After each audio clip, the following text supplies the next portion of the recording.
ಸ್ನೇಹಿತರೆ, ಸ್ವಾಗತ ಸುಸ್ವಾಗತ. ನಿಮ್ಮೆಲ್ಲರಿಗೂ ಆತ್ಮೀಯವಾದ ಸುಸ್ವಾಗತ.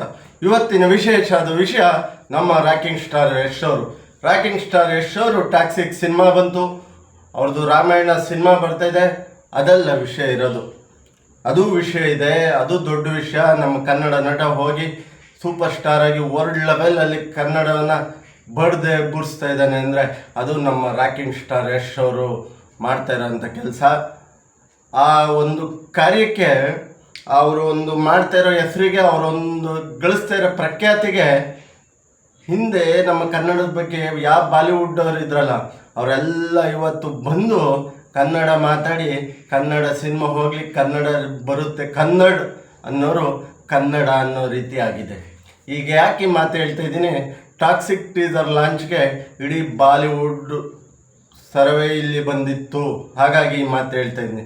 ವಿಶೇಷ ಇನ್ನೊಂದೇನು ಅಂದರೆ 33 ವರ್ಷ ಇತಿಹಾಸವುಳ್ಳ ಆಪ್ಕೆ ಅದಾಲತ್ ಶೋನಲ್ಲಿ ಯಶ್ ಅವರು ಭಾಗವಹಿಸಿದ್ದಾರೆ.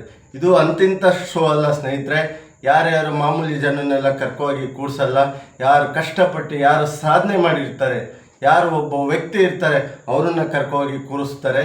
ಎಲ್ಲರೂ ಒಳ್ಳೆಯವರೇ, ಎಲ್ಲರೂ ಯಾರು ಕೆಟ್ಟರು ಅಂತ ಹೇಳ್ತಾರಲ್ಲ, ಕೆಲವರು ಕಷ್ಟದಲ್ಲಿ ಮೇಲೆ ಬಂದು ಸಾಧನೆ ಮಾಡಿ ಒಂದು ಒಳ್ಳೆಯ ವ್ಯಕ್ತಿ ಬಂದಿರ್ತಾರಲ್ಲ ಅವ್ರನ್ನೂ ಕರ್ಕೋಗಿರ್ತಾರೆ. ಈ ಶೋದಲ್ಲಿ ಎಷ್ಟೋ ಜನ ಭಾಗವಹಿಸಿರ್ಬೋದು. ನರೇಂದ್ರ ಮೋದಿ ಅವರು ಭಾಗವಹಿಸಿದ್ದಾರೆ, ನಮ್ಮ ಮಾಜಿ ಪ್ರಧಾನಮಂತ್ರಿ ಅಟಲ್ ಬಿಹಾರಿ ವಾಜಪೇಯಿ ಅವರು ಭಾಗವಹಿಸಿದ್ದಾರೆ. ಎಷ್ಟೋ ಜನ ಬಂದರು, ಕನ್ನಡ ನಟರು, ಒಳ್ಳೊಳ್ಳೆ ನಟರು ಎಲ್ಲ ಇದ್ದಾರೆ. ಆದರೆ ನೋಡಿ, ಆ ಸಾಧನೆಯ ಮೆಟ್ಟಿಲು ಆಪ್ಕೆ ಅದಾಲತ್ನ ಕೋರ್ಟ್ನ ಕಟ್ಕಡಿಯಲ್ಲಿ 33 ವರ್ಷ ಶೋ ಆದರೂ ಒಬ್ಬ ಕನ್ನಡಿಗ ಹೋಗಿರಲಿಲ್ಲ. ಒಬ್ಬ ಕನ್ನಡಿಗ ಹೋಗಿ ಆ ಶೋದ ಚೇರಲ್ಲಿ ಕೂತಿರಲಿಲ್ಲ. ಆ 33 ವರ್ಷದ ದಣಿವರೆದ ಕನಸಿತ್ತಲ್ಲ ನಮ್ಮ ಕನ್ನಡಿಗರಿಗೊಂದು, ಯಾವುದಾದ್ರು ಒಂದು ಸಮಯದಲ್ಲಿ ಆ ಶೋ ನೋಡಬೇಕಾದ್ರೆ ಒಂದು ಇದಿತ್ತು, ನಮ್ಮ ಕನ್ನಡಿಗರು ಯಾಕೆ ಹೋಗ್ತಾಯಿಲ್ಲ, ನಮ್ಮ ಕನ್ನಡಿಗರಲ್ಲಿ ಆದಂಥ ವ್ಯಕ್ತಿಗಳಿಲ್ವಾ, ನಮ್ಮ ಕನ್ನಡಿಗರಲ್ಲಿ ಆದಂಥ ಸಾಧನೆ ಮಾಡಿರೋಂಥ ವ್ಯಕ್ತಿಗಳಿಲ್ವಾ, ಗೊತ್ತಿಲ್ಲ. ಆ ಭಗವಂತನ ಚಾಮುಂಡಿ ತಾಯಿ ರಾಘವೇಂದ್ರ ಸ್ವಾಮಿ ಆಶೀರ್ವಾದನೋ ಏನೋ ರಾಕಿಂಗ್ ಸ್ಟಾರ್ ಯಶ್ ಅವರು ಇವತ್ತು ಆ ಶೋಗೆ ಭಾಗವಹಿಸಿದ್ದಾರೆ. ಸುಮ್ಮನೆ ಶೋ ಅಲ್ಲ ರೀ ಅದು.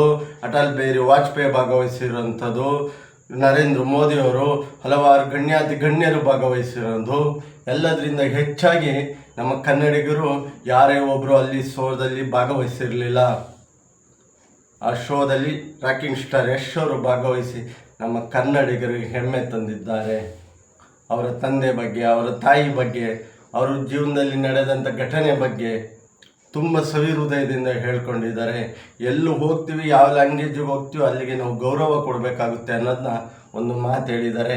ಇದನ್ನ ಯಾವುದೇ ಈ ಶಾರುಖ್ ಖಾನ್ ಫ್ಯಾನ್ ನೀವು ಯಾಕೆ ಅವ್ರು ನಿಮಗೆ ಟೈಮ್ ಕೊಡಲಿಲ್ಲ, ನಿಮ್ಮ ಫಿಲಮ್ ಅವ್ರು ಜೀರೋದ ರಿಲೀಸ್ ಮಾಡಿರಿ, ಅವರು ಜೀರೋ ಫಿಲಮು ಫ್ಲಾಪ್ ಆಯಿತು, ನಿಮ್ಮದು 250 ಕೋಟಿ ದುಡಿತು ಅಂದಾಗ ಗರ್ವದಿಂದ ಹೇಳಿದ್ದಾರೆ.